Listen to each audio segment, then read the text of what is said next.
반갑습니다. 세상의 모든 고양이 채널에 오신 걸 환영합니다. 오늘은 고양이 요도 성형술이라는 수술법에 대해서 알아보겠습니다. 고양이 요도 성형수술은 고양이 방광염하고 아주 밀접한 관계가 있습니다. 방광염 치료가 안 된 경우에 아주 특별한 케이스에 하는 그 수술 방법이고요. 고양이 요도 성형수술은 정확하게 말씀드리면은 수컷의 하나입니다. 그러니까 수컷 고양이를 암컷으로 만드는 그런 방법인데요.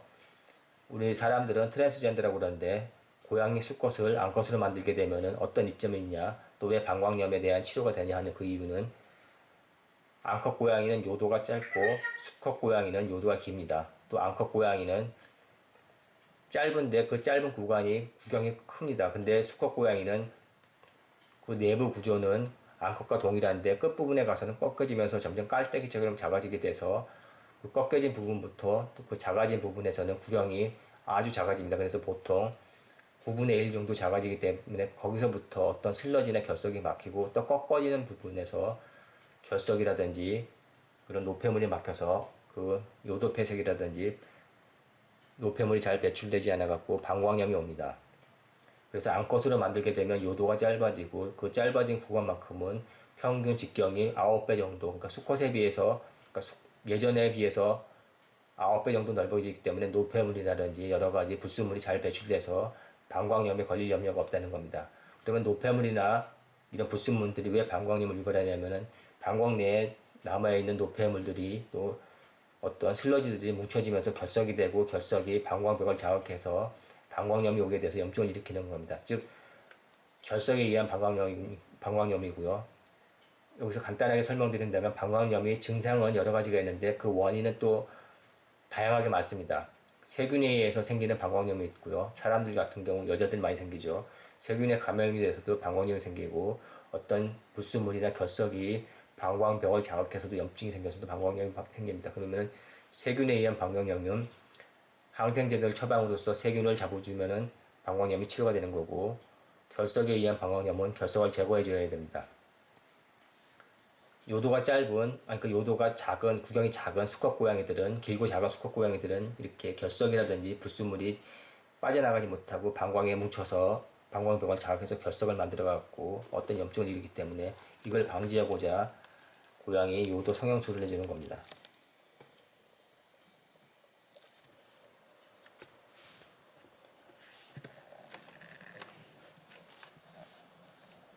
가격은 병원마다 다른데 저희는 한 100만 원 초중반 정도 했고요. 지금 우리 고양이는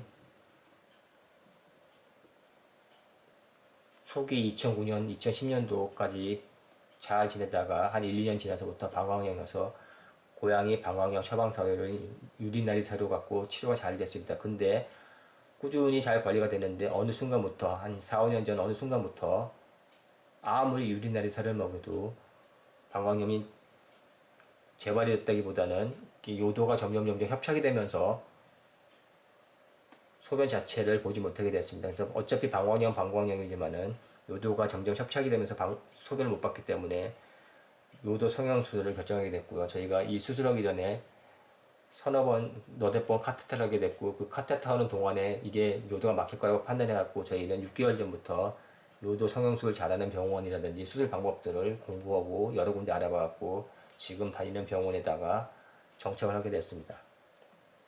요도 성형수술하는 방법은 두 가지가 있는데 회음부 그리고 포피 문합술이라는 게 있습니다. 회음부를 수술하는 요도를 조영술하는 방법이 있는데 이게 가장 기본적이고 오래된 방법이고 그 이후에는 좀 더 간단하고 수술 방법이 쉬운 포피 문합술이라는 방법이 나왔습니다. 저희는 회음부 요도를 조영술을 했고 저희가 추천하는 거는 조금 어렵지만 이 방법을 추천드리고 있습니다. 포피 문합술은 수술 방법은 쉽고 좀 편할 수 있는데 나중에 재발이 많으니까 이 포피 문합술로 수술하는 경우에는 한 번 더 재고를 해보셔야 되고요. 또 중요한 점은 포피 문합술이든지 요도를 조정술이든지 수술 방법이 굉장히 어렵습니다. 그래갖고 제대로 하는 병원이 없고 자주 그 의료 사고를 내는 병원이 너무 많기 때문에 저희가 잘 알아보라고 말씀드리고 있습니다. 비싼 돈 들여서 했는데 고양이 또 망치고 그런 경우가 많으니까 요도 성형수술 하는 경우에는 특히 잘 알아보셔야 됩니다. 오늘 두 번째 주인공인데요. 저희가 앞서 2009년생 아나가 4년 전에 요도 성형수를 받았다고 말씀드렸고, 지금 이 야성이 있어갖고 공격하려고 그러는 고양이 2010년생, 이름은 곰달래고 11살, 역시 수컷입니다. 수컷이니까 당연히 요도 성형수를 했겠죠. 앞서서 말씀드렸듯이 암컷 고양이는 요도 성형수를 할 수가 없습니다. 고양이 수컷을 암컷으로 만드는 게 요도 성형수니까 암컷은 요도 성형수를 할 수가 없고요. 수트로바이트 결석이라든지 요도 협착될 때는 이 요도 성형술의 효과가 있습니다. 그러나 암컷이라든지 또 칼슘 옥살레이트 결석이 있는 경우에는 요도 성형술을 해도 의미도 없고, 만일 수컷 고양이라도 칼슘 옥살레이트 결석이 있다고 그러면은 스트로바이트 결석보다는 효과는 적을 겁니다. 또 재벌도 많고. 한 5, 6개월 전부터 화장실 들락날락 거리다가 저희가 안 되겠어 갖고 병원에 갔더니 아니나 다를까 그 방광에 결석이 많아 갖고 요도 성형술을 결정하게 된 게 우리 곰달래고요. 그동안에 그 수술 비용이 좀 올려서 그런지 이번에는 100 중반 정도 들어갔습니다. 병원마다 수술 비용은 좀 다르고, 그리고 수술하고 나서 보통 일주일 정도 입원을 해가지고 카테터를 끼우고서 소변이 잘 나오나 안 나오나 그렇게 봅니다. 또 카테터를 끼우는 이유는 곧장 놔둬버리면 수술한 부위가 협착돼서 그 막혀있기 때문에 카테터를 껴안고 길을 만들어 놓습니다. 그러다 보면 한 3, 4일 지나다 보면은 그 수술 부위가 아물고 한 3, 4일에서 일주일 사이에 카테터를 빼면은 거의 대부분 퇴원하실 수 정도가 됩니다. 그러면은 병원에서 한 일주일에서 8일 정도 있다가 입원하고 퇴원하면은 깔때기를 끼운 채 집에서 한 일주일에서 열흘 정도 더 있습니다. 보통 우리가 실밥, 그러니까 발사라고 그러는데 실밥 푸는 게 짧게는 7일, 길게는 14일 정도 있으니까, 그래서 실밥 풀 정도가 나야 되기 때문에 굳이 더 많이 입원할 필요 없고, 일주일 정도 입원 후에는 나머지 기간은 7에서 10일 정도는 집에 있다가 실밥 풀 정도가 되면은 다시 병원에서 발사만 하면 됩니다. 그래서 실밥 풀 때까지는 총 한 2주에서 그 전후 열흘에서 2주 정도 걸리는데, 그동안은 꼭 깔때기 틀고 있고 수술 부위를 할 거나 하면 안 됩니다. 그리고 요도 성형수라는 고양이는 요도가 짧아져서 세균성 방광염이 걸릴 수 있기 때문에 그 점만 주시면 되고요. 만약 모래를 쓴다면은 그 크리스탈 모래가 좋습니다. 그리고 화장실도 일반 화장실보다는 그러니까 좌변기식으로 된 화장실 사용하시는 게 좋습니다.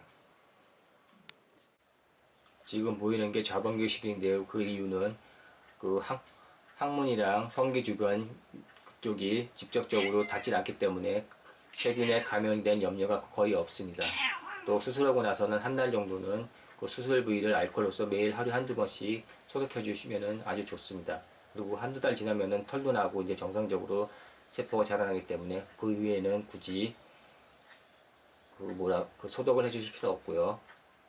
또 시간이 더 지나면은 꼭 좌변기도 필요 없이 일반 변기 다 사용하셔도 됩니다. 그러나 좀 더 안전하게 하실 분들은 좌변기 쓰셔도 되고, 또 모래는 크리스탈 모래를 많이 사용하십니다. 그러나 저희는 그냥 크리스탈 모래는 지금 안 쓰고 있고 펠리 쓰고 있고 좌변기도 놓고 일반 변기도 나갔고 고양이가 스스로 원하는 대로 가게 둡니다. 다시 한번 이제 요도 성형술에 대해서 정리해드리면은, 고양이 요도 성형술은 수컷 고양이 하나입니다. 요도 성형술은 수컷 고양이를 암컷 고양이로 만드는 성전환 수술과 같은 겁니다. 즉 암컷이 요도가 짧고 굵기 때문에 그러니까 요도의 구경을 넓혀갖고 방광에 있는 불순물을 다 배출시킬 수 있도록 도와주는 수술이 요도 성형술이고, 주의할 점은 이 수술이 상당히 어렵다. 웬만한 사람들은 잘 못하고 웬만한 병은 못하기 때문에 잘 찾아가셔야 되고요. 인터넷 등에 광고하고 이렇게 여러 가지 방법 올려놓고 자기네가 잘한다고 그러지만 대부분 수술 못해갖고 고양이 망쳐버리는 경우가 아주 많습니다. 그래서 꼭 주의하셔야 됩니다. 특히 인터넷에 광고하는 경우 자기네가 요도 성형을 잘한다, 어떤 방법을 잘한다, 그런 경우는 꼭 주의하셔야지 우회를 못하고, 또 바가지 팍팍 씌우는 병원 의외로 많으니까 가격 같은 거 잘 알아보시고 수술 실력 같은 거 알아보셔야 되고요. 주의하실 점은 외부에서 외과 의사를 초빙해서 한다는 그런 병원이 있거든요. 그런 경우는 절대로 가시면 안 됩니다. 외부에서 외과 의사 데리고 온다는 경우는 그 병원은 수술할 수 있는 능력도 안 되는데 그냥 페이드학터 잠깐 불러갖고 돈 줘야 되기 때문에 가격도 훨씬 더 비쌉니다. 자기네가 먹어야 될 마진도 있고 페이닥터한테 주어야 될 돈도 있기 때문에, 그리고 책임도 안 그런 데는 또 책임도 안 져버리기 때문에 항상 조심해야 됩니다. 수술을 자체 병원에서 못하고 누굴 데리고 온다, 외부에서 데리고 온다 그러면 절대 그 병원 가시면 안 되고, 인터넷에서 광고 많이 하는 병원들, 대형 병원들인데요. 24시 병원들 특히 수술 못하니까 조심해야 되니까 잘 알아보시고, 또 저희 세상의 모든 공예 카페에는 자료를 참고 잘 하셔갖고 사전에 잘 공부하신 다음에 좋은 병원 선택하셔갖고 적절한 가격에 하셔야 됩니다. 200만원, 300만원, 400만원 이렇게 받아 처먹는 도둑놈들 많으니까 항상 조심하시고, 내 지갑은 내가 지킨다 그렇게 생각하시고, 고양이가 본노 돼갖고 여러분들 지갑이 털리는 일 없도록 하셔야 됩니다. 오늘은 수컷 고양이를 암컷 고양이로 만들어갖고 방광에 있는 불순물들이 체내에 쌓이지 않고 결석이 되지 않는 요도 성형수술에 대해서 알아봤습니다. 자, 이상으로써 오늘 영상을 마치겠습니다. 감사합니다.